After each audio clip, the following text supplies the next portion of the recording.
रामगढ़ की महारानी अवंतीबाई थी और उनके पति थे विक्रमादित्य सिंह।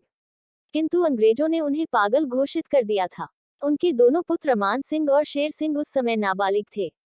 विक्रमादित्य की मृत्यु के उपरांत उन्हें राज्य का उत्तराधिकारी नहीं माना गया। अंग्रेजों ने उस रियासत को कोर्ट ऑफ वार्ड्स घोषित कर वहां अपना प्रशासक नियुक्त कर दिया। रानी ने अदम्य साहस का परिचय देते हुए प्रशासक को निकाल बाहर किया और अंग्रेजों के विरुद्ध युद्ध की घोषणा कर दी। रानी अवंतीबाई ने अपने संदेशवाहकों के द्वारा आसपास के राज्यों को संदेश भेजा। संदेश को पढ़ते ही राजाओं को रानी के दृढ़ संकल्प का आभास हुआ। संदेश पत्र के साथ चूड़ियां भी भेजी गई थी, जिसमें लिखा था कि यदि आप भारत माता को मुक्त कराने के लिए संकल्पबद्ध हैं तो अंग्रेजों के खिलाफ अपनी तलवार उठाएं, अन्यथा चूड़ियां पहनकर अपने घरों में छिप जाएं। इस प्रकार एक नारी ने उनके पौरुष को ललकारते हुए उनके कर्तव्य की याद दिलाई। उन चूड़ियों को देखते हुए उनका पौरुष जाग उठा और अपनी भरीकुटी और तलवार तानकर खड़े हो गए। शाहपुर के राजा जगत सिंह ने नारायणगंज पर आक्रमण कर दिया। दूसरी ओर बहादुर सिंह लोधी ने शाहपुर का मोर्चा संभाल लिया। सलीमनाबाद में अंग्रेजी सेना के भारतीय सैनिक विद्रोह का झंडा उठाते हुए पाटन के सूबेदार बलदेव तिवारी से जा मिले। रानी अवंतीबाई और विजय राघवगढ़ के राजा सूरज प्रसाद दोनों ने मिलकर नर्मदा के समस्त उत्तरी क्षेत्र में विद्रोह का मार्ग प्रशस्त कर दिया। रानी अवंतीबाई ने मंडला के अंतर्गत खैरी नामक ग्राम के पास अपनी व्यूह रचना कर मोर्चा जमाया।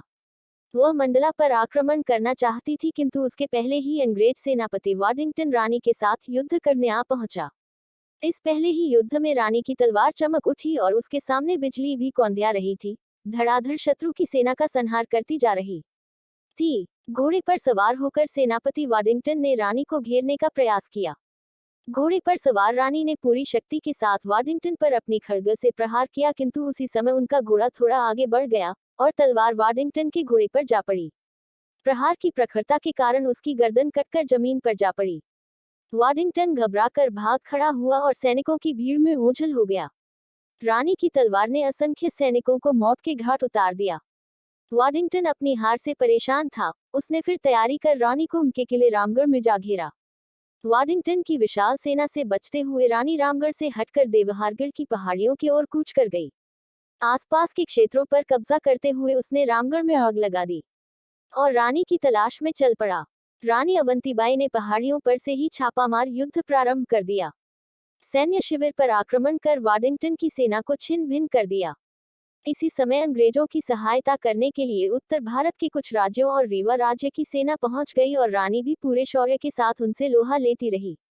रानी को जब लगा कि अब वह घिर जाएगी तो उन्होंने अपने विश्वास पात्र साथी उमराव सिंह से कहा कि भैया, अंग्रेजों के अपवित्र हाथों में पड़ने से पहले ही अपनी यह लीला समाप्त करना चाहती हूँ। उमराव सिंह ने कहा कि बहन, पहले मुझे अपना जौहर दिखा लेने दीजिए, इसके बाद आप जो उचित समझे वैसा करें। इस प्रकार से उमराव सिंह ने अंग्रेजों की सेना मूली गाजर की तरह काटनी शुरू कर दी और वह काफी आगे बढ़ गया। अब रानी को लगा कि वह अकेली रह गई है। तुरंत अपनी तलवार अपने पेट में मार उचेत होकर गिर पड़ी। कुछ देर के बाद होश आने पर वाडिंगटन ने उन्हें सलाम किया और उनके सहयोगियों के नाम पूछे। उत्तर में बस इतना कहा कि युद्ध के लिए मैं स्वयं जिम्मेदार हूँ। इतना कहकर सदा सदा के लिए रामगढ़ की महारानी अवंतीबाई ने अपनी आंखें मूंद ली। हरिओम का नाद करने के उपरांत 20 मार्च 1858 को भारत माता की बेटी और एक वीरांगना ब्रिटिश शासक से अपने देश की आजादी के लिए शहीद हो गई।